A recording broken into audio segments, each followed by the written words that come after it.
வேமா ஓடியா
சாமியார் மோசமான ஆள் இருந்தால் மணியாச்சுல்ல வரவேண்டு சுவாமி தாயில் சிறந்த கோவில் பிள்ளை கண்டு சொல்வித்த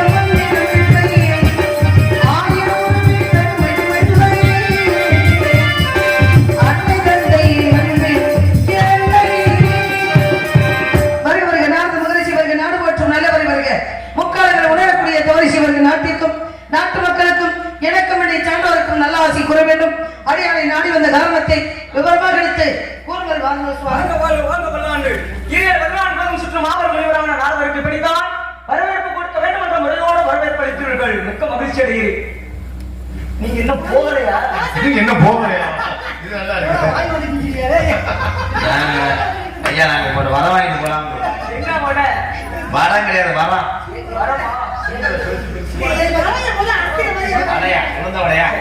இந்த பிள்ளைக்கு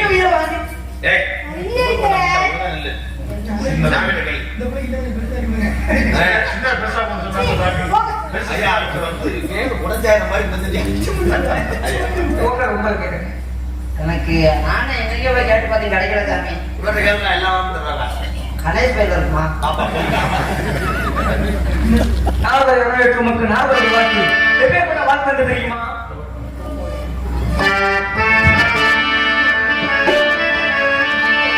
பூப்போலி உன் புன்னகையில் உன் உலகில் கண்ணீரம்மா என் கண்ணீரே கண்ணீர் மணியே என் உயிரே உயிரே மணியே பூப்போலி ஒரு புன்னகையில் ஒரு உலகில் கண்ணீரம்மா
இருந்தாலும் தங்களை பற்றி தங்களிடத்தில் ஒரு சில விவரங்களை நான் கேட்க வேண்டும், தகுந்த பதில் தாங்கள் அளிக்க வேண்டும் என்பது என்னுடைய அவா. நீங்க என்ன சொல்றீங்க? என்ன கேட்க போறீங்க கேளுங்க. அப்புறம் ஒரே வழியில பதில் முடிஞ்சு சொல்லுங்க.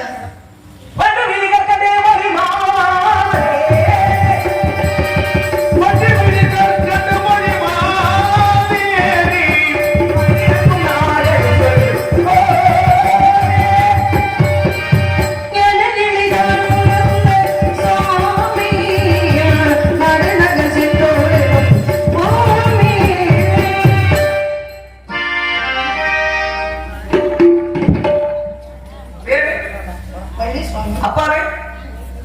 நம்பிராஜன். தாயின் பெயர் நங்கை முகனி. செய்யும் தொழில் காவல். என்ன காவல்? திணைக்காவல். என்ன திணை? கருந்திணை. செந்திணை. யாருக்காக? எங்களுக்கு முருகனுக்கும். எது உங்களுக்கு? செந்திணை என்று சொல்லக்கூடியது முருகனுக்கு, கருந்திணை எங்களுக்கு. செந்தினை முருகனுக்கு படைக்க காரணம்? முருகன் வந்து கோபத்தோட இருக்காரு. செந்திணை என்று சொல்லக்கூடியது குளுமையான தானியம். அந்த தானியத்தை முருகப்பெருமானுக்கு உடைத்தவென்றால் மனமுள்ளிருந்து மக்களுக்கு கொஞ்ச நேரத்தில் காட்சி அளிக்கப் போகின்றார். கடவுள் கோபமா இருந்தா மக்களை காப்பாற்ற முடியுமா? என்னது? கடவுள் கோபமா இருந்தா மக்களை காப்பாற்ற முடியுமா? வருத்தன்றனாலும் ஒண்ணுதான், கோபன்றனாலும் ஒண்ணுதான். சரி, அதான் ஒரு விஷயத்தை தெரிஞ்சுக்கங்க. நாம தப்பு செஞ்சாலும் நம்ம மேல கோபம் இருக்கும், பிறர் வந்து நம்மள தப்பு சொன்னாலும் நம்ம மேல கோபம் இருக்கும். காரணம் என்ன அப்படின்னா, அழிக்க முடியாத சூரபதமனை அழித்தாரு. ஒழுங்காயிருடா, நல்லபடியா இருடா, ஏண்டா தேவர்களை துன்பப்படுத்துற அப்படின்னு கேட்டாரு. அவன் கேட்கல. அப்ப இவனை சும்மா விடக்கூடாதுன்னு என்ன பண்ணாரு? இருத்துறாக பிளந்து மயிலாகவும் சேவலாகவும் வைத்துக் கொண்டார்.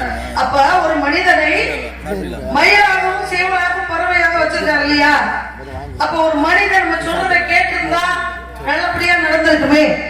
அப்ப இவனை பறவையாக வைத்துட்டோமே அப்படின்ற சின்ன வருத்தம் முருகனுக்கு. முருகன் தோன்றிய காரணம் என்ன? முருகன் தோன்றிய காரணம் என்ன? அசுரர்களை அழிக்க வேண்டும் என்பதற்காக. அசுரர்களை அழிக்கிறதுக்கு எத்தனை பேர் இருக்காது? ஏன்? குறிப்பா முருகன் தோன்றிய காரணம் சூரபதமனை அழிக்க. அதைத்தான் சொல்றேன்.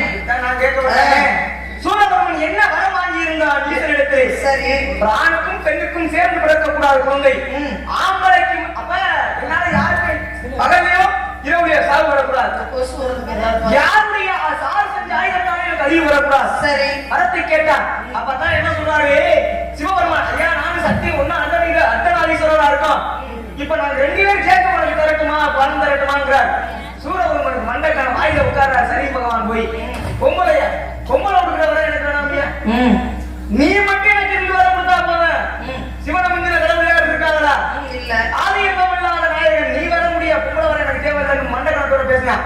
பார்த்தாராம் சிவபெருமான். சரி உனக்கு அறிவு ஆரம்பித்தது. தன்னுடைய நெத்தியில கைய வச்சாரு. என்னுடைய உடம்பில் பாதி சக்தி, சக்தி நீங்க சகலமும் உனக்கு அடக்கம் தான். எப்படி? சக்தியை தவிர உலகத்தில் இருக்கக்கூடிய நாம் வரக்கூடிய எல்லாமே உனக்கு அடக்கம் தான். சரி, ஆட்ட ஆரம்பிக்கிற சிவனா சூரபெருமனுக்கு அடிமையாயிட்டாரு. ஆட்டம் தாங்க முடியல. அப்பதான் என்ன பண்றாரு? எப்படோ வந்து அடிக்கணும்னா ஒரு பெண்ணினுடைய கருவில் இருந்து குழந்தைய சுமக்காத ஒருத்தனால அழிக்க முடியும். அப்பதான் என்ன பண்றாங்க? தேவர்கள் ஒருமை தாங்க முடியாம ஈஸ்வரத்தில் சென்ற முறைக்காக ஒண்ணும் பண்ண முடியல. அப்ப சிவபெருமான் தவம் பண்ணி இருக்கும்போது மன்மதன் அனுப்பி ஈஸ்வரனை தவத்தை கிடக்கு. ஈஸ்வரன் நெற்றிக்கண்ணை திறந்து 6 தீப்பொறிகள் வந்து அந்த 6 தீப்பொறிகளையும் எங்க போய் விழுந்துச்சு? சரவண பொய்கள் தாமரையில் விழுந்துச்சு. இருக்கிற சரவண பொய்க்கு போலயே 6 தீப்பொறி வந்துச்சு. அதை தாங்க முடியல யாருனாலையும். ஆமா. அப்ப அக்னியை கூப்பிடாது. ஏன்னா அக்னினால நெருப்புறானே, அக்னியாலையும் தாங்க முடியாத காரணத்தினாலதான் அப்பதான் அக்னி பகவான் பார்த்தாரு. என்ன முடியாது, வாயு நீ கொண்டு கொஞ்சம் வாயு கிட்ட தள்ளிவிட. அவர் தாங்க முடியாம கங்கையில கொண்டு விட, கங்கையும் தாங்க முடியாமல் சரவண பொய்கையிலே 6 தாமரை மலர்கள் மீது ஊடுருவ விட்டார்கள். அந்த 6 தாமரை மலரும் பெண்தானே. யாரு? கார்த்திகை பெண்கள். கார்த்திகை பெண்கள் அப்ரகந்தி, உத்தரகந்தி, அம்பா, முலா, நிராத்தனி, அகேந்திகிற 6 கார்த்திகை பெண்கள். 6 பேர் வச்சுட்டாங்க. 6 பேர் தாளாட்டி பாடார் பாரூட்டி சீராட்டி வளர்த்தாரு. 6 முகமான பொருள் வான்மகிழ வந்தாள், அழகனும் குமரனும் இனிய பெயர் கொண்டான். குறுமடியார்கள் முகம் தீர்க்க முகம் ஒன்று, குன்றுறவு வேல் வாங்கி நின்ற முகம் ஒன்று. இப்படி 6 கார்த்திகை பெண்கள் எடுத்து பால் ஊட்டி தாளாட்டி வளர்த்த காரணத்தினாலே அன்னை சத்தியாகப்பட்டவர்கிட்ட கொண்டு சேர்த்தாங்க. ஆட்சி பார்க்க வர்றாங்க.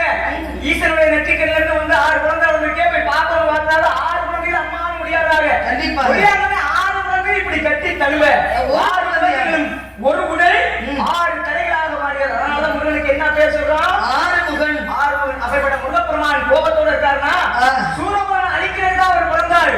ஆனா சூரபதமனை அழிக்கல, மதம் தான் பண்ணாரு. அதைத்தான் சொல்றேன். என்ன மதம் பண்ணாரு? ஒரு சொன்ன மாதிரி ஒரு பகுதி மயிலாகவும் மற்றொரு பகுதி சேவலாகவும் வச்சுக்கிட்டாரு. ஏன்? அந்த வேலை பண்றதுக்கானே. அப்ப முறி அழிக்க முடியாதா? இல்ல எதனால முறி அழிக்கல?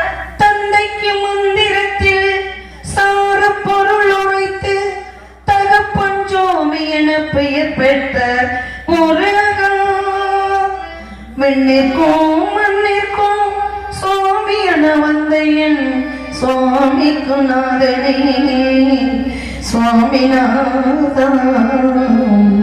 அப்பேற்பட்ட முருகப்பெருமான் யாருடைய அம்சம் அப்படின்னா அந்த சிவபெருமான் முக்கன் முதல்வனுடைய மறு அவதாரமே சிவபெருமான் முருகப்பெருமான். அப்பேற்பட்ட முருகப்பெருமான் எடுத்த அவதாரம் ஒரு அவதாரமாக இருந்தாலும் 6 முகத்தோடு தோன்றப்பட்டவர். அந்த 6 முகம் சரவண பவ என்று 6 எழுத்து மந்திரம், நமச்சிவாய எனும் 5 எழுத்து மந்திரம். அப்படிக்கு பாட சொன்ன சுப்பன் அல்லவா. எல்லாத்தையும் யாரு எல்லாரையும் சுவாமின்னு கூப்பிடுவான். ஆனா முருகப்பெருமான் மட்டும்தான் அப்படியே கூப்பிடுவோம். அப்ப தகப்பனை விட பையனுக்கு மகனுக்கு சிறப்பு அதிகம். அதனாலதான் உங்களுக்கு 5 எழுத்து, எனக்கு 6 எழுத்து, உங்களை காட்டிலும் உயர்ந்தவன் நான் அப்படின்னு தகப்பனே எதிர்த்து பேசினார் அல்லவா. எதிர்த்துலாம் பேசுறது சரிதான். நான் என்ன கேட்டேன், அவர் வந்த வேலையை முடிச்சாரா இல்ல ஏன் அவன் அழிக்கல சூரபன்மன் கேட்டா, சூரபன்மன் ஒருத்தர் எவ்வளவு கெட்டவனா இருந்தாலும் கடைசியில தன்னுடைய தவறை உணர்ந்து எவன் ஒருவன் திருந்தி வாழ இன்னொரு வாய்ப்பு கொடுன்னு கேட்கிறானோ பயன்படுத்திக்கல. சூரபன்மன் பார்த்தாலா முருகப்பெருமான் அவரை அழிச்சிருவாரு அப்படின்னு சொல்லி பார்த்தா முருகப்பெருமான் போய் ஐயா நான் செஞ்சதெல்லாம் தவறு, என்னை ஆட்கொள்ள வேண்டும் அப்படின்னு கேட்கிறேன். ஆட்கொள்ளதான் என்ன உங்களுடைய என்னை வச்சிருக்க அப்படின்னாலே சேவலை கொடியா வச்சாரு. நீ செஞ்ச புண்ணியத்துல உன்னை நான் சுமக்கிறேன். மயில வாகனமா வச்சாரு. நீ செஞ்ச பாவத்தை பூரா நீ மயிலா மாறி என்னை நீ சுமக்கணும்டா அப்படின்னாரு. அப்பேற்பட்ட சூரபன்மனை வதம் செய்யறதுக்காக வந்த முருகப்பெருமானுக்கு நீங்க காவல் பட்டு படத்துக்கு வந்திருக்கீங்க. ஆமா சுவாமி, வள்ளிதான் காவல் வரணுமா? வள்ளிதான் காவல் வரணும். ஆளுக்கு ஒருத்தவங்க வீட்டுக்கு ஒருத்தவங்க காவலுக்கு வந்துட்டு போயிட்டாங்க. என்னுடைய வீட்டு வழக்கத்தின்படி நான் வந்திருக்கேன் காவல். உங்க வழக்கம் தான் என்ன? ஆண்கள் உழுது பயிரிடுவதும் பருவமடைந்த கன்னி பெண்கள் காவல் பார்ப்பது குல வழக்கம். பருவமடைந்த கன்னி பெண்கள் ஆமா, குமரி வந்தாத்தான் குமரை ஏத்துக்குவாரு. எப்படி குமரி காத்தாத்தான் குமரன் ஏத்துக்குவாரு. கிழவிதான் தாத்தா குமரை ஏத்துக்க மாட்டாரோ? சுவாமி, நஞ்சை நிலம் இருக்கு, புஞ்சை நிலம் இருக்கு. நஞ்சை நிலம் என்ன, புஞ்சை நிலம் என்ன? வானம் பார்த்த பூமி நன்சை. இப்படா மழை பெய்யும் அவன் பார்த்துட்டு இருக்குது நன்சை. வானம் பார்த்த பூமி நன்சை. நஞ்சையா? நடவு நடுறது நஞ்சையா? நடவு நடுறது புஞ்சை சாமி. எல்லா நேரம் மழை இருந்தா மட்டும் தண்ணி இருந்துட்டே இருக்க நாட்டுக்கு இருக்கு சாமி. வானம் பார்த்த பூமி இந்த புஞ்சை ஆகப்பட்டது. நஞ்சை புஞ்சை அப்படின்னு ஒண்ணு இருக்கு. அப்ப இந்த நிலத்திலே நாங்க பயிர் செய்து முருகனுக்காக நாங்க காவல் பார்க்க வர்றோம் அப்படின்னா இங்க இந்த காட்டுல மேடு இருக்கு, பள்ளம் இருக்கு. அப்ப குமரியால மட்டும்தான் மேடு பள்ளத்தை தாண்டி அந்த பறவை விரட்ட முடியும். கிளவிய காட்டுக்குள்ள விட முடியுமா? அப்போ நீங்க போய் பறவையை விரட்டணும் கண்டிப்பாக. பள்ளத்துல தாண்டதுக்காக ஆமா, மேடு பள்ளம் தாண்டி அப்படி ஓடுற பாம்பை மிதிக்கிற வயசு குமரிக்கு தானே இருக்கு. நீங்க கிழவிக்கு கிடையாதுல்ல. கிழவினா என்ன அர்த்தம் தெரியுமா? அழவி என்ற அர்த்தம். இந்த இடத்துக்கு தலைவி யாரு? அப்ப நீங்க இந்த இடத்துல என்னை கட்டி பெரியவர் நீங்க தானே கேட்கறேங்க. அப்ப நீங்க கிழவனா கிழவன் இல்லையா? நான் கிழவி என்றால் தலைவி என்று பொருள். சரி, நீங்க இந்த இடத்துக்கு தலைவி, நான் இந்த இடத்துக்கே போல நீங்க தான் இடத்துக்கு வரீங்க. கேக்குறேன், சொல்லுங்க. பறவையை விரட்டணும் சொன்னீங்கல்ல, என்ன சொல்லி விரட்டுறீங்க பறவை? ஆளோட போம் சோ என்று விரட்டுறோம். சோனாத்தே போமா, சீச்சுன்னா போகாதா? அப்படி சீச்சுன்னு சொல்ல முடியாது சுவாமி. ஏன் சோன் சொல்லி விரட்டுறீங்க? நான் வள்ளியாகப்பட்டவள், அதை சொல்லக்கூடாதோ? சரி இருக்கட்டும். வள்ளியாகப்பட்டவள் காட்டுக்குள்ள கடந்து என்னை எடுத்துட்டு வந்து வளர்த்து இங்க காவல் பார்த்துக்கிட்டு இருக்காங்க. பெத்த பிள்ளைக்கு கொடுக்க முடியாத பொறுப்பை எடுத்து வளர்த்த பிள்ளை என்கிட்ட கொடுத்துருக்காங்க. இந்த வாழ்க்கையில பூலோகத்துல சண்டை எதுக்கு வருது தெரியுங்களா? மண்ணுக்கு வருது, பொண்ணுக்கு வருது, பொருளுக்கு வருது. இப்பெல்லாம் பதவிக்கு தான் சண்டை வருது. ஆனா பெத்த பிள்ளை 7 பேரு எங்க அப்பாவுக்கு, நம்பிராஜனுக்கு, அவங்களுக்கிட்ட கொடுக்க முடியாத பொறுப்பை எடுத்து வளர்த்த பிள்ளைன்னு பார்க்காம என்கிட்ட கொடுத்துருக்காங்க. அந்த பொறுப்பை நான் சரியா செய்யணும். பெண்கள் தான் காவல் பார்க்கணும். ஏன்னா ஏற்கனவே இந்த இடத்துல கிடையாது, முல்லை நிலத்திலே என் பாட்டியாகப்பட்டவள் செந்திலட்சுமி என்று சொல்லக்கூடியவ காவல் பார்த்தா அவளுக்கு ஒரு சிறப்பு சேர்ந்துச்சு. அவ எங்க போகணுமோ அங்க போயிட்டா. இந்த இடத்துக்கு நான் வந்திருக்கேன். இந்த இடத்துக்கு சாதாரணப்பட்டவர்கள் வர முடியாது. வேள்வி மலை சாரல், அந்த வேள்வி ஒரு பக்கம் நடந்தாலும் அந்த வேள்வி ஒரு பக்கம் நடந்தாலும் இந்த சாரல் ஓரமா பயிர் விதைச்சு நாங்க காவல் பார்த்துக்கிட்டு இருக்கிறோம். உங்களை போன்று தவ முனிவர்கள் வருவாங்க. அந்த தவ முனிவர்கள் தவம் செய்வாங்க. அந்த இடத்தை விட்டு தவ உடனே போவாங்க. ஆனா இப்பொழுதைக்கு பாத்தீங்கன்னா நீங்க மட்டும்தான் எங்களை சந்திச்சிருக்கீங்க. ஆனா நால்வரு சாதாரணப்பட்டவர் கிடையாது. எல்லா உலகம் போகக்கூடியவர். சாவித்திரியை பாத்தீங்க, சிறப்பு சேர்த்தீங்க.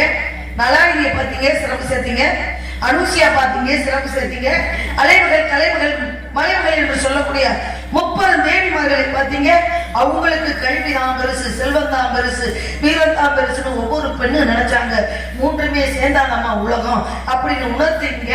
இப்படி எல்லா பெண்களுக்கு சிறப்பு சேர்த்த நாரத மகிழ்ச்சி என்னை தேடி இந்த இடத்துக்கு வந்திருக்கிறீங்கன்னா உங்களாலே கண்டிப்பா எனக்கு சிறப்பு அதெல்லாம் ஏகப்பட்டது இருக்குன்றது என்னுடைய கணிப்பு. சிறப்பு கிடைக்கிறது கிடைக்காது நீங்க பேசுற விதத்தை பொறுத்துதான் பேசிட்டு தானே இருக்கேன். நான் உங்களுக்கு இதுவரை தவறா பேசுங்க சொல்லவே இல்லை. என்ன சொல்ல வரேன்னு கேட்டு சொல்லுங்க. சிறப்பு நமக்கு கிடைக்கணும்னா கேட்டு வாங்க கூடாது. நம்ம பேசுற பார்த்தா அடுத்தவங்க ஆஹா எவ்வளவு பெருந்தன்மையா இருக்கு இந்த பொண்ணுக்கு. பரவாயில்லையே, ஒரு முடிவெடுத்து இப்படித்தான் வரவேற்பு கொடுக்கணும், இவருக்கு இப்படித்தான் பணிவா பேசணும், இவருக்கு இப்படி பணிவிடைகள் தான் செய்யணும் அப்படிங்கிற அந்த பணிவோட இருந்தாலே வரக்கூடியவர்கள் சரி இந்த பொண்ணுகள் இப்படி இருக்காங்க, இவருக்கு நான் வரத்தை கொடுப்போம் அப்படின்னு கேட்டு வாங்க கூடாது.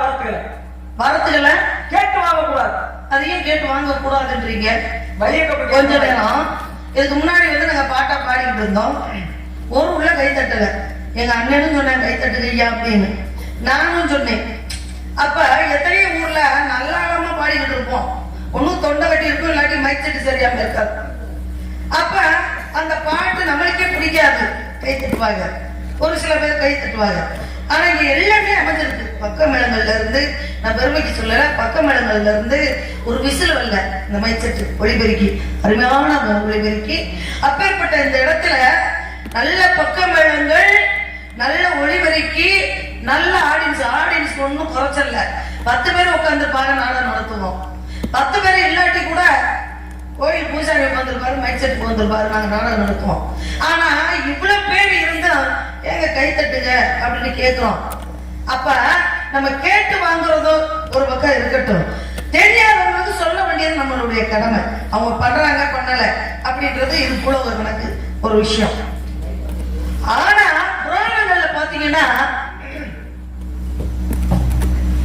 துரியோதனே, பஞ்ச பாண்டவர்கள் 5 பேர், கௌரவர்கள் 100 பேர்.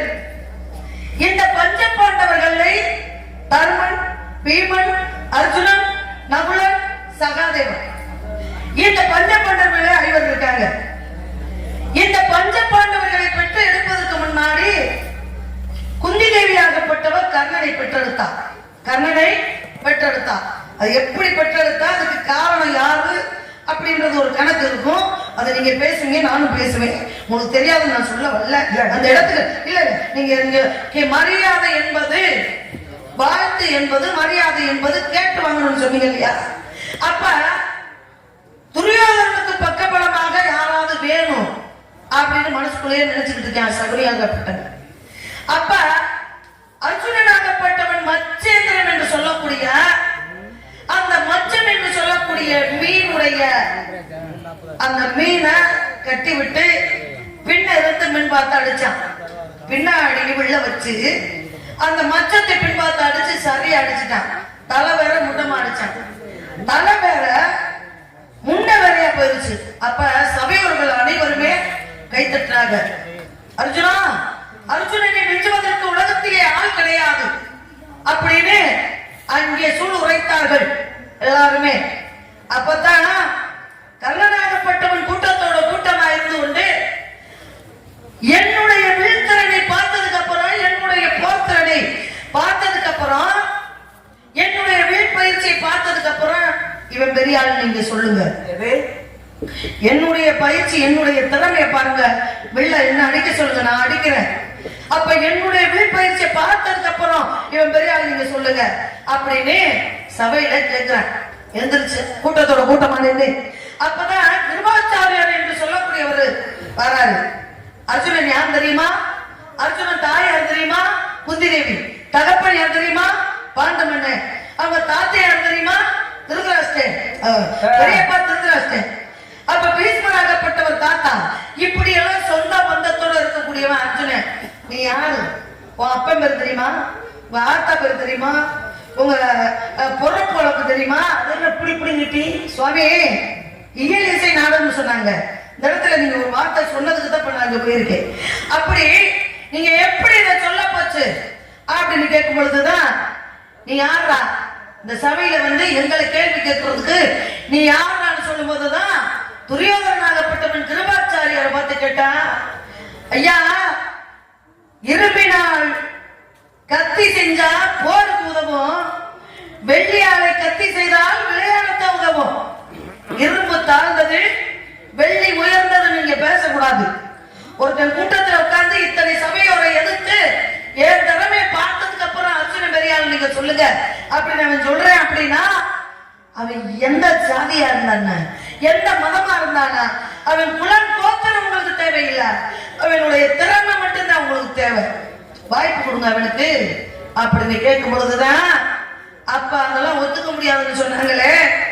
அப்பதான் அங்கத 56 தேசத்திலே அங்க தேசம் என்று சொல்லக்கூடிய முதல் தேசத்தை கர்ணனுக்கு முதல் தேசத்தை பட்டம் சூட்டி அழகு பார்த்தான் துரியோதனே. அப்ப அவன் கேள்வி கேட்டானா கேட்கலையா, எனக்கு வாய்ப்பு கொடுங்கன்னு கேட்டானா கேட்கலையா, அவன் கேட்டது உண்மையா பொய்யா தவறா சரியா சொல்லுங்க. கதையெல்லாம் எல்லாத்தையும் சொல்றீங்க, அதுக்கு நாங்க என்ன சம்பந்தம்? என்ன சம்பந்தம்? கேட்டுவாங்க போய் உரிமையே கட்டுவாங்களாம். அதே சமயத்துல அகத்தின் அழகு முகத்துல தெரியும். நீங்க எல்லா பக்கம் போய் சேர்த்து உங்களுக்கு கண்டாலுமே பிடிக்காது, நீங்க எங்க போனாலும் சுத்தப்படாது, அந்த கால் வச்ச இடம் புல்லு முளைக்காது. இப்படி அவசர குணமா பேசலாமா? சுவாமிக்கு வாங்க, நீங்க எப்படி குணமா இருந்தாலும் சரி, நீங்க போற இடமெல்லாம் சிறப்பு சேர்ந்துச்சு, உங்களால எனக்கு சிறப்பு சேரணும் அப்படின்னு இந்த வள்ளி நாரதர பெருமையா கேட்டதுல என்ன தவறு கண்டுபிடிச்சீங்க? ஒரு தவறு சொல்லவே இல்லை. எப்படி நீங்க சொல்றீங்க? நீங்க பேசுறீங்கன்னா நான் பேசும்போது பேசுங்க பேசுங்க. இப்ப நான் என்ன சொல்ல வரேன்னு உங்களுக்கு தெரியாம போய் பேசுங்க சுவாமி. பரியக்கு கேட்டு வாங்க ஆசீர்வாதத்தை நான் கொடுத்தேன், அத வந்து எனக்கு இப்படித்தான் கொடுக்கணும், நீங்க ஆசீர்வாதம் அப்படித்தான் கொடுக்கணும் அப்படின்னு கேட்டு வாங்க கூடாது. நான் சொல்ல வந்த விஷயம், உங்களுடைய பணிவு உங்களுடைய நல்லறத்தை பார்த்து நான் உங்களுக்கு எந்த அளவுக்கு மேன்மையான ஆசீர்வாதம் கொடுக்கிறேன் அப்படிங்கறத நாங்க ஆசீர்வாதம் ஏற்கனவே கொடுத்துட்டீங்க. உங்களுக்கு புரியுதா? புரியல. நான் சொன்னது அவர்தான், நீங்களே நான் வந்தவனே மனமோட வாழ் மகளே அப்படின்னு ஆசீர்வாதம் கொடுத்துட்டீங்க. ஆசீர்வாதம் கொடுத்துட்டா உன்னை பற்றின விவரம் கேட்கணும்ட்டீங்க. அதனாலதான் எல்லா பக்கமும் சிறப்பு சேர்த்த நீங்க என்ன இன்னைக்கு உங்களால எனக்கு சிறப்பு இருக்குன்னு நான் நம்புறேன் அப்படின்னு சொல்றேன். அப்ப என்ன நம்ப வேண்டாம்ன்றீங்களா? கர்ணனை பத்தி பேசுனீங்கல்ல, கர்ணனை வந்து துரியோதனன் நல்ல முறையில தான் ஏத்துக்கிட்டான முதல்ல.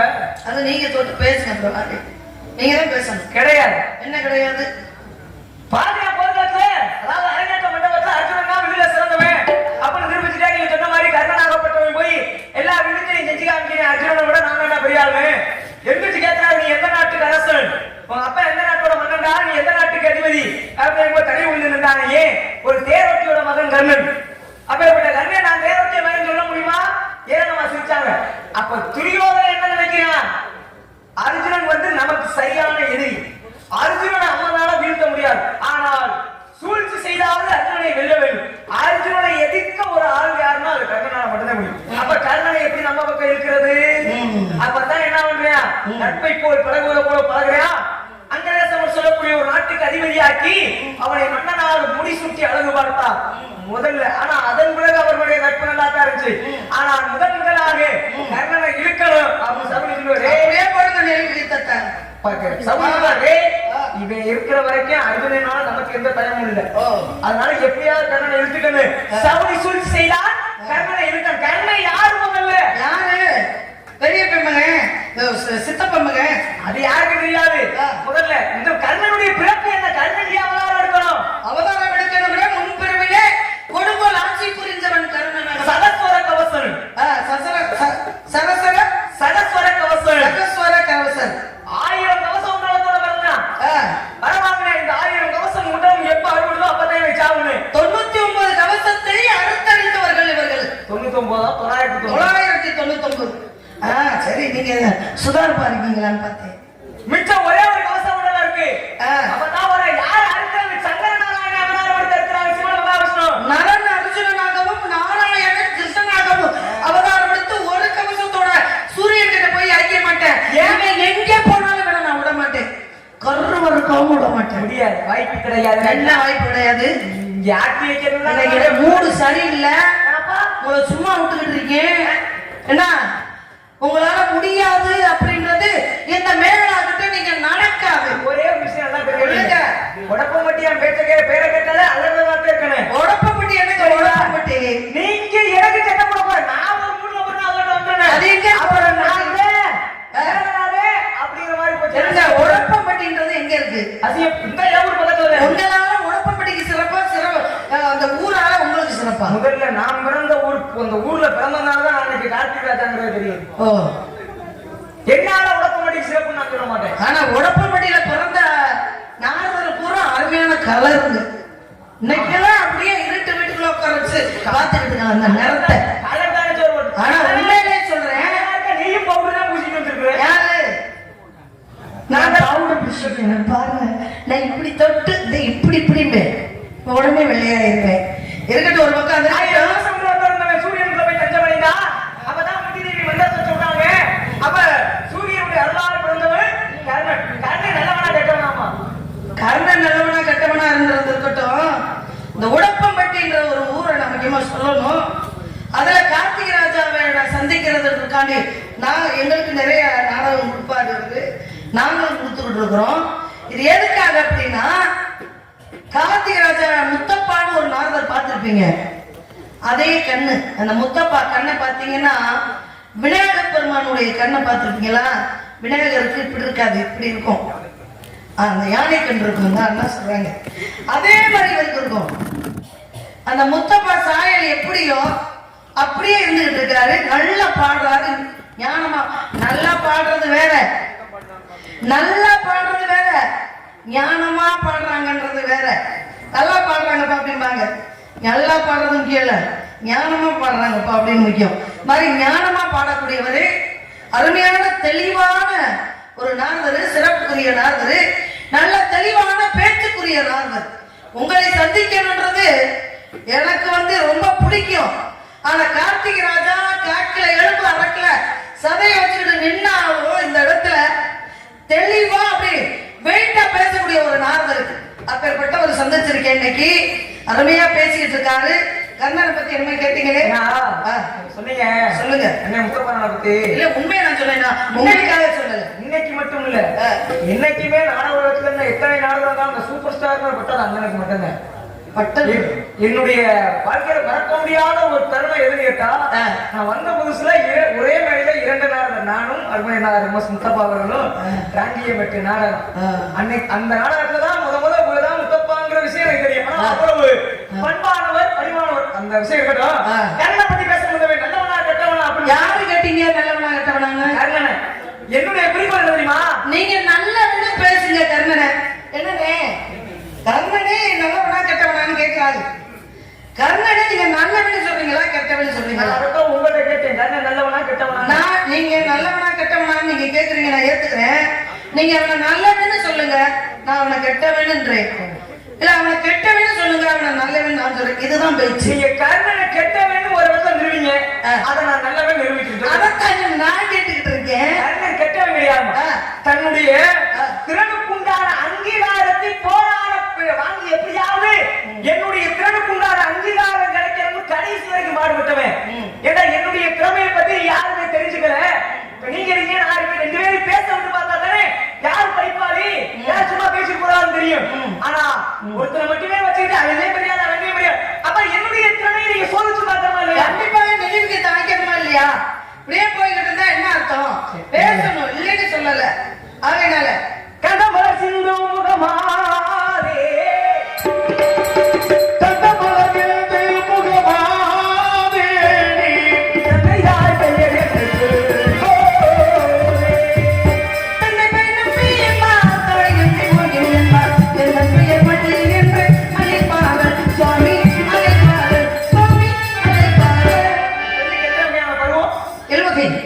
பெருமை, மடந்தை, தெரிவை, மங்கை பருவம், 3வது பருவம், 13 வயசு. பொம்பளை பிள்ளைக்கு மட்டுமே பருவமா? ஏங்க ஆம்பளைக்கு இருக்குல்ல, ஆம்பளை பிள்ளைக்கு இருக்குல்ல, சொல்லுங்க. பாலன், நெய், மரவோன், திரவோன், காலை, விடலை, முதுமகன், 7 பருவங்கள். ஆனா இப்ப நீங்க சொல்றீங்கல்ல 7 பருவம் பசங்களுக்கு இருக்கு அப்படின்னு. பெண்களுக்கு வந்து பேதை 5 முதல் 8 வரை, பெருமை 8 முதல் 11 வரை, மங்கை 12 13 வரை, மடத்தை 13 20 வரை, பேரழிவு 20 முதல் 25 வரை, 40 வரை முடிஞ்சிருச்சுங்க. இதுல ஆம்பளை பிள்ளைக்கு என்னென்ன பருவம்? பாலன், நீலி, மரவன், திரவன், காலை, விடலை, முதுமகன். நீங்க 40 வயசோட முடிஞ்சு வச்சுக்கிறீங்க. ஆமா, நாங்களா 60 வயசுல விடலை பருவமே வருதுங்க. அது சரி. உங்களுக்கு ஆம்பளை பிள்ளைக்கு எப்போதுமே வயசாகாது நம்ம அப்படியே குமரனா இருக்கிறோம் அப்படின்னு உங்களுக்கு நினைப்பு. சன்மன் மகாராஜன் ஆம்பளைக்கு 60 ஆசை வரும். நான் உங்களை கேட்கிறேன் ஒரே விஷயம், நீங்க 60 வயசுக்கு கால சொன்னீங்க. சன்மன் மகாராஜன் ஒருத்தர் இருந்தார் மகாபாரதத்தை. ஆமா, நம்ம கோவிலுடைய வம்சாவளியே மூட்டாளு. அவர் என்ன பண்றாரு, ஒரு நாள் காட்டுல வேட்டைக்கு போறாரு. உலகத்திலேயே எல்லாரும் பெத்த பிள்ளைக்கு கல்யாணம் பண்ணி வைப்பாங்க. ஆனா பெத்த தகப்பனுக்கு புள்ள கல்யாணம் பண்ணி வச்சான். யாரவன்? அந்த கதையை தான் சொல்லுங்க, அதைத்தான் நானும் சொல்றேன். என்னன்னா, காட்டுல வேட்டைக்கு போறாரு. வேட்டைக்கு போகும்போது ஒரு ஆட்டாளி பக்கத்துல நீர் அடிச்சு விட்டு அப்படி நின்று பாக்குறாரு, திரும்புறாரு. குளிர்ந்த காற்று. அப்படி குளிர்ந்த காற்று அடிக்கும் போது பார்த்தா ஒரு அழகான செப்பு சிலை மாதிரி ஒரு பெண்ணு கூட்ட அழகா இருக்காங்க. அத்தடி பெண்மகள் யாருக்கு தெரியும்? யாருமே சரியில்லையே. நீங்களே பத்திக்கிட்டு எரியுமே. நீங்களே சொன்னீங்க நாடகம்னா நடிக்கணும்னு. அது நல்லா நடிக்கிறீங்க சுவாமி. கத்துக்கணும், தொழில் கத்து நுணுக்க நல்லா நுணுக்க பண்றீங்க. அப்ப என்ன பண்றாரு போய் கேட்கிறார், தம்பி இவ்வளவு பேரழியாக இருக்கிறாய், உன்னை பார்த்ததும் என் மனம் உன்னிடத்தில் பறிவந்து விட்டது. என்னுடைய விருப்பம் என்ன, நோக்கம் என்ன? அப்படியா? நீங்களே விரும்பும்போது நான் என்ன செய்ய போறேன்? இப்படி முதலும் சொல்லிட்டு அப்புறம் இல்லைங்க, அன்பாலயத்தை விடுங்க. ஏங்க, நீங்க விருப்பப்படும் போது உங்களை பார்த்து எனக்கு பிடிச்சிருச்சு அப்படின்னு அந்த பெண்ணாகப்பட்டவங்க சொன்னாங்க. இவன் என்ன பண்றாரு, கல்யாணம் பண்ணிக்கிறேன். அப்ப என்ன பண்றாச்சு, என்ன நீங்க கல்யாணம் ஆசைப்படுறீங்கல்ல? நான் எங்க அப்பா கிட்ட போய் சொல்றேன், எங்க அப்பா சம்மதிச்சா நான் கட்டிக்கிறேன் அப்படின்னு அவ சொன்னா. சொல்லிட்டா வீட்டுக்கு வந்துட்டாரு. வீட்டுக்கு வந்தா உள்ள இருக்கிறாங்க. ஆனா இருந்தாலும் இவருக்கு என்ன நினைப்பு, என் நாட்டுல ஒரு பிள்ளைய பார்த்தாங்க. அதே என்ன பண்றா, ஏது பண்றாங்க, அவளை நினைச்சிலே சோறும் இல்ல தண்ணியும் இல்ல எதுவுமே இல்லாம ஆம்பளைங்க வீக்னஸே அதுதானுங்க. ஆம்பளையுடைய ஒரு என்ன சொல்றது, வள்ளிதாயா பேசுது. வீக்னஸ் எந்த பரிவர்த்தனை பேசுறீங்க சுவாமி? ஒரு விஷயம் தெரிஞ்சுக்கங்க, நீங்க சொல்றதை நான் ஏத்துக்கிறேன். தமிழ், தூய தமிழ் இருக்கு, இலக்கிய தமிழ் இருக்கு, பாரா தமிழ் இருக்கு. ஏன்னா படிக்காத மேதைகளின் பாறையில் உண்டு அப்படின்னு சொன்னாங்க. ஆனா தமிழ், தூய தமிழ் என்று சொல்லக்கூடியதை எல்லாரும் பேசுறோமா? ஏ அக்கா, அக்காச்சி அக்கா, அடி என்ன அடி, இப்படி உலகத்துல தான் நம்ம வாழ்ந்துட்டு இருக்கோம். ஆண்மகனுக்கு உண்டான பார்த்தவுடன் அப்ப அப்பா என்ன அப்படி உடம்பு உள்ள போயிட்டே இருக்கு, என்ன காரணம்? அப்பதான் இந்த மாதிரி காட்டுல ஒரு வேட்டைக்கு போனாரு, ஒரு பிள்ளைய பார்த்தாரு. தேவட்டிய பார்த்து கேட்கிறேன், எங்க அப்பா ஒரு மாதிரியா இருக்கிறதுக்கு என்ன காரணம் அப்படின்னு. ஒரு பொம்பளை பிள்ளைய பார்த்தாரு, அது மயக்கமாக இருக்கிறாரு அப்படின்னு சொன்ன விசாரிச்சுக்கிட்டு தந்தையை பார்க்க போனேன். யாரு கேட்டாலே சத்தியவதி மீனவச்சரவன் செம்மனவனுடைய மகன். சரி போய் கேட்கிறான். யாரு போய் கேட்கிறது? யாரு? மகன் போய் கேட்கிறேன். காங்கேய போய் கேட்கிறான். என்ன கேட்கிறேன்? உன் மகளை எங்க அப்பா கட்டி தெரியா? உங்களை பார்த்தாங்க 23 வயசு தாங்க இருக்காங்க எனக்கு. இயற்கை காங்கேய, என் பேர் என்ன நான் சொல்றேன். ஆமா, போய் உங்க மகளை எங்க அப்பா கட்டி கொண்டு கேட்கிறான். என்னடா அது புதுசா இருக்குது, அப்பதான் மகனுக்கு பொண்ணு கேட்டு விடுறாங்க. ஆமா, இவன் என்னடா அப்பனுக்கு பொண்ணு கேட்டு வந்திருக்கான்னு கேட்கும்போது எல்லா விஷயத்தையும் சொல்றேன். சொன்ன உடனே அவர் என்ன சொல்றாரு, நீ மூத்த மகன், நீ இருக்கிற நாளைக்கு என் மகளா இருந்த உங்க அப்பாவுக்கு திருமணம் பண்ணி கொடுத்தா என் மகளுக்கு பிறக்கிற பிள்ளைகளுக்கு நாட்டை ஒப்படைக்க மாட்டீங்க, ராஜ்யத்துல பங்கு கொடுக்க மாட்டீங்க, நீங்க தான் ஆளுவீங்க. அதனால உங்க அப்பனுக்கு பொண்ணு கொடுக்க முடியாதுட்டாங்க. இதுதானே பிரச்சனை. நான் கல்யாணம் பண்ணாதானே என் பிள்ளை வருவேன். ஆமா, நான் ஆசைப்பட்டாதானே அந்த அரியாசனை எனக்கு கிடைக்கும். ஆமா, இன்னைக்கு நான் ஒரு விஷயம் சொல்றேன். பஞ்சபதிகள் சாட்சியாக, எல்லா சாட்சியாகவும் நான் சொல்றேன். நீர் இல்ல காற்று ஆகாயம் பூமி மீது சத்தியமாக சொல்றேன். வாழ்க்கையில திருமணம்னு ஒண்ணு எனக்கு கிடையவே கிடையாது. திருமணம் செஞ்சா தானே எனக்கு பிள்ளை குட்டி பிறக்கும். எவ்வளவு பெரிய அழகியா இருந்தாலும் அவன் முகத்தை பார்த்ததுனா எனக்கு அந்த ஆசைங்கிறது வராது. சத்தியம் இது. அந்த ராஜ்யமும் எனக்கு தேவையில்லை. அப்ப சத்தியவதியை கட்டி விட்டாரு. அதுக்கப்புறம் இது காரணம். இந்த காரணத்தினால வந்ததுதான் காங்கேயனுக்கு மாற்று பெயர். இந்த உலகத்தில் எவராலும் வெல்ல முடியாதவன் ஒரு மனுஷன். இன்னைக்கு நான் சாக யாராலும் சாக முடியுமா? சாக முடியாது. ஆனா சாவ அவர் என்னைக்கு நினைக்கிறாரோ அன்னைக்கு அவர் சாவு வருது. நான் சொன்னதை பெற்றவர் பீஷ்மர். தான் சொந்த பேரனே பீஷ்மர் மேல ஒரு இடம் கூட, ஒரு கையகல இடம் கூட பாக்கி இல்லாம பானத்தை போட்டு கொண்டான். கொல்லல, பானத்தை போட்டு குத்து உயிரும் கொள்ள உயிரமா கிடக்கிறான் பீஷ்மராகப்பட்டவர். அப்பதான் என்ன நீங்க இவ்வளவு அம்பப்பட்டு அம்பு படுக்கையில படுத்திருக்கீங்களே, உங்க உயிர் போக மாட்டேங்குது, காரணம் என்ன அப்படிங்கும் போது, இந்த பாரத பூமி, இந்த பூமி என்னைக்கு அமைதி ஆகுதோ அன்னைக்குதான் அந்த உயிர் எனக்கு போகும் அப்படின்னு சொல்லி அர்ஜுனனை பார்த்து, நீ தானடா சர சர சர சரன்னு அம்ப விட்டு என்னைய அம்பு படுக்கையில படுக்க வச்சிருக்க, எனக்கு தாகமா இருக்குதுடா பேரா, எனக்கு தண்ணி இருக்கு, ஏதாவது வழிகாட்டுறா அப்படின்னு சொன்னாங்க இல்லையா? சொன்னாரு. அப்ப என்ன செஞ்சாரு அர்ஜுனன்? அப்பதான் தண்ணியை உருவாக்கி கொடுத்தாரு.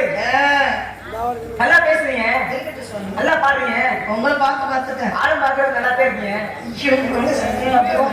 வெக்கத்தை பாருங்க. எனக்கு யாராவது அழகா இருக்கீங்கன்னு சொல்லிட்டா எனக்கு வெக்கம் தாங்க. நான் வந்த விஷயம் உனக்கு புருஷன் பார்த்து வந்திருக்கேன். அப்படியா? ஆமா. அழகா இருப்பாரா? ஏன் இல்லையா கட்ட மாட்டியோ? அழகுன்றது ரொம்ப முக்கியம். தலையனுக்கு அவர் எப்படின்னா கட்டிட்டே ஆகணும். அப்படிங்களா? வசதியா இருக்காங்க? உலகத்திலே பெரிய குடும்பம் அந்த குடும்பம். அப்படியா? நகை நட்டெல்லாம் போடுவாரா? உலகத்துல வாழணும்னா பணங்க தேவையா? கண்டிப்பாங்க. அருள் இல்லாதவருக்கு உலகம் இல்லை, பொருள் இல்லாதவருக்கு உலகம் இல்லை. அருளும் பொருள் இல்லாதவருக்கு எந்த உலகம் மேல இருக்காங்க? எந்த உலகத்தை விடுங்க, மனுஷன் வாழ்றதுக்கு பணம் வேணும். தப்புங்க. வாழ்க்கை கேளுங்க, வாழ்க்கையில பணம் கட்டு வேணும், இல்லாட்டி ஜனம் கட்டு வேணும். பணம் இருந்தா பெத்த தாயை தவிர ஒரு ஆம்பளை எத்தனை கொண்டாடி வேணாலும் நட்டலாம். பணம் இருக்கு, பாக்கெட்டு. ஆம்பளை லட்சணம் என்ன தெரியுங்களா? ஆம்பளை லட்சணம் பாக்கெட்டு பெருசா இருக்கணும், பணம் சம்பாதிக்கணும். பணம் நேர் வழியில சம்பாதிக்கல, கட்டண கொண்டாடி கூட மதிக்க மாட்டா. பணம் என்னைக்கு ஒரு ஆம்பளை சம்பாதிக்கிறானோ அன்னைக்கு தான் அந்த புருஷனுக்கே மதிப்பு கொடுப்பாரு. வாழ்க்கை வாழ்றது பணம் அவசியம் கிடையாது.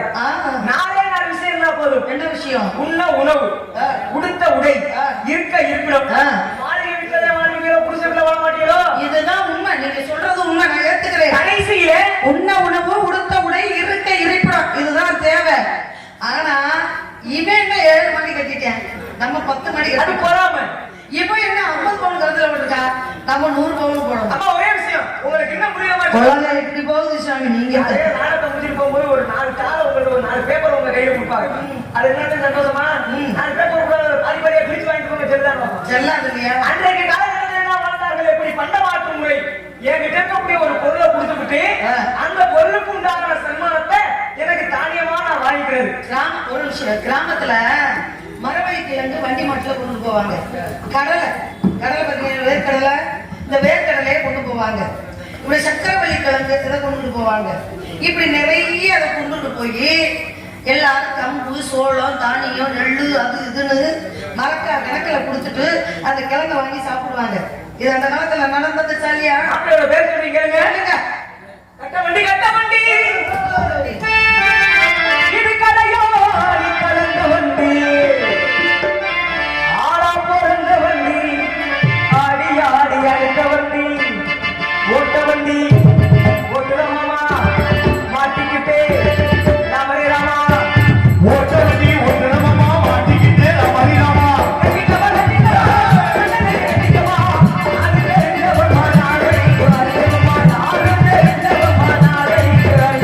நல்லவன்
கார்த்திகைன்னா யாரு?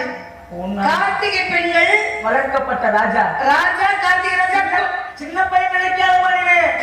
கார்த்திகை பெண்கள் வளர்க்கும் போது இந்த பையன் கார்த்திகை பையன் எப்படி இருந்தா? சின்ன பையன். சின்ன பையன் தாங்க. அவனை போய் மாப்பிள்ளை பார்க்கலாமா? வாங்க சாமி. கார்த்திகை பையன் சின்ன பையன் 6 மொபைல் பால் குடிச்சவன். ஐயோ வெக்கமா இருக்கு சாமி. என்ன பேச? நீ ஒரு ஆள் குடுத்துருவியா? நான் தர்றேன். நான் தந்துட்டு தானே இருக்கேன். நீங்க விருப்பப்படும் போது நான் தராம இருப்பேன். தமிழ் பால் என்று சொல்லக்கூடியதை உங்கள்கிட்ட கொடுத்துட்டு இருக்கேன் சாமி. ஆனா நான் தமிழ் பாலை கொடுக்க நினைச்சேன் மூச்சு முட்டி போயிருக்கோம். நல்ல கதை. அப்படியே சாப்பிடுங்க, வலிக்காம சாப்பிடுங்க, ஒண்ணும் பிரச்சனை இல்லை. அதனாலே பொய்யனதவ வேணும் புனித வந்தவரே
எப்படி சொல்றீங்க? இந்த உடம்பு போது இப்படி துள்ளு. நான் கூட்டிட்டு வாங்கன்னா விஸ்வாமத்திர கூட்டி வரீங்க. கூட்டு வந்தாலும் கேளுமா? யாரா? அது வேற கூட்டு வந்தாரு. அதான் ஏதென்று. நீ யாரு? அதான் ஆல்ரவுண்டு. காயினோட. சரி. ஆகையால முருகப்பெருமான் வர வேண்டும் வள்ளி எதிர்பார்த்து கொண்டே இருக்கேன். முருகா என்ன பத்தி நீ என்ன பத்தி நீ என்ன நினைக்கிறீங்க? உங்களை பத்தி நான் ஒன்னு சீக்கிரம் வர வேண்டும். வெற்றி வேல் முருகனுக்கு